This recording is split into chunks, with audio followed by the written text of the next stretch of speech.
এমন কোনো গ্যাপ আমরা তৈরি হতে দিব না যে গ্যাপের মধ্যে ফ্যাসিবাদ ঢুকে পড়বে এবং আবার এই দেশটা অতীতের মতোই আওয়ামী লীগ, বিএনপি, জামায়াত ইসলাম, অন্য শক্তি মারামারি কাটাকাটি ভোটের অধিগ্রহণ চলছিল, এখন আবার এখন যে শক্তিগুলি আছে তারা আবার এরকম বৈরিতায় ঢুকবে। রাজনীতি মানি যেহেতু কৌশল এবং মাঠ দখল এবং ক্ষমতার বিষয় থাকে, এখন যদি যেই লক্ষণ ক্রমান্বয়ে স্পষ্ট হচ্ছে, গাজীপুরে আওয়ামী লীগের একজন নেতাকে গ্রেফতার করা হয়েছে, জামায়াত ইসলাম মিছিল নিয়ে থানায় যাচ্ছে তাকে ছাড়িয়ে আনবার জন্য।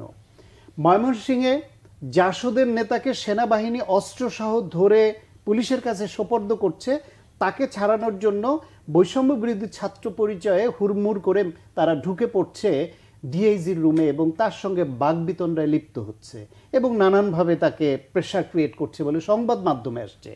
এবং বিএনপির প্রতি অভিযোগ, বিএনপির রাজনৈতিক দল হিসেবে বড় দল, তাদেরও বিভিন্ন জায়গায় যে কন্ট্রোল থাকবার কথা, কোথাও কোথাও কেউ কেউ দলের শীর্ষ পর্যায়ের নির্দেশনা মানছেন না বলে যেরকম পরিশুদ্ধ রাজনীতির আশা আমরা করছিলাম সেখানেও প্রশ্ন উঠছে।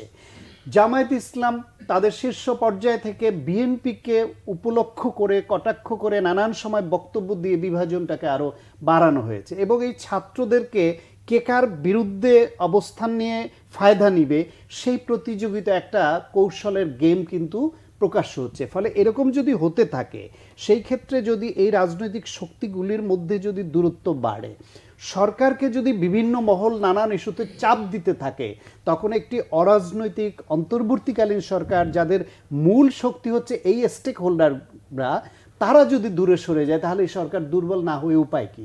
সেই দুর্বল তো আমরাই করছি এবং সেখানে তাদেরও দায় আছে। ওই যে বলছি যে আলাপ আলোচনার মাধ্যমে এক জায়গায় রাখা। চিটাগাংয়ে যখন একজন মুসলিম আইনজীবীকে সাম্প্রদায়িক ঘটনার মাধ্যমে নৃশংসভাবে কুপিয়ে হত্যা করা হলো, তারপর কি অভূতপূর্ব এক ঐক্য আমরা লক্ষ্য করলাম প্রধান উপদেষ্টার ডাকে, সবাই ছুটে গেল। সেখানে কে ডান, কে বাম, কে মধ্য, কে ধর্মাশ্রয়ী রাজনীতি করে, ধর্মভিত্তিক রাজনীতি করে, কে ধর্ম বিরোধী রাজনীতি করে, এই কথা তো উঠলো না। আগে তো এই শক্তি একসঙ্গে লাইনে দাঁড়াতো না, তারা দাঁড়ালো কিন্তু। ফলে এই যে অভূতপূর্ব ঐক্য, সুতরাং এই সরকারের শীর্ষ পর্যায় থেকেও যদি চায় যে আমরা এই ঐক্যটা তৈরি করব, সেখানেও হয়তো অনেক ক্ষেত্রে সম্ভব। তাদেরও চাওয়ার ঘাটতি আছে কিনা, এমনকি তাদের যে উপদেষ্টা নিয়োগ নিয়ে সব পক্ষ নাকশ। বিএনপি বলেন, জামায়াত ইসলাম বলেন, নাগরিক কমিটি বলেন, ছাত্রৈক্য বলেন, বা বিএনপির সঙ্গে সমমনা অন্য দল বলেন বা এর বাইরের দল বলেন, এমন একটা শক্তি দেখান যে এই সরকারের কয়েকজন উপদেষ্টা নিয়ে আপত্তি তোলেনি। এই সরকার ডিসিদের নিয়োগ নিয়ে এবং একজন উপদেষ্টা আলিমাম মজুমদার তাকে নিয়ে এবং তার সেক্রেটারি নিয়োগ নিয়ে আপত্তি তুলে নিয়ে এরকম একটা পক্ষ দেখান, তাহলে সেখানে সরকার কিছুই আমলে নেয়নি।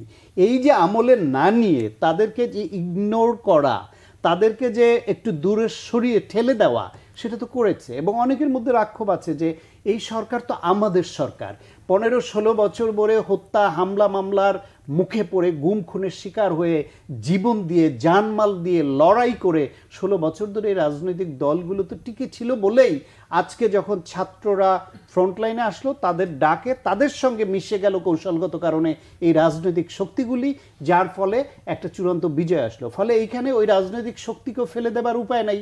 আবার শেষ সময় এসে গণ অভ্যুত্থানে যারা লিড দিল যে ছাত্ররা, ছাত্র জনতা, সেখানে প্রাইভেট বিশ্ববিদ্যালয়ের একেবারেই অরাজনৈতিক ছেলে মেয়ে, ইংলিশ মিডিয়ামে পড়া একেবারেই অরাজনৈতিক ছেলে মেয়ে, যারা রাজনীতি নিয়ে ভাবতই না, শ্রমিক, সাধারণ মানুষ, গৃহবধূ সব নেমে আসলো। সুতরাং কাকে আপনি ফেলে দিবেন? তাহলে এই যে কৌশলের খেলায় আপনি কাকে বেশি দিবেন, কাকে আপনি হাইলাইট করবেন, এইসব করে করে বিভাজনটা শুরু থেকে তৈরি করা হয়েছে। এবং অনেকেই মনে করেন, যদিও প্রধান উপদেষ্টা আমাদের সকলের অভিভাবক, এবং উনি এই চেয়ারে আছেন বলে এখনও দেশ স্থিতিশীল আছে, এখনও পাল্টা কুর মতো ঘটনা দেশে ঘটেনি, আন্তর্জাতিক সমর্থন আছে, ফলে ওনার প্রতি সকলের আস্থা।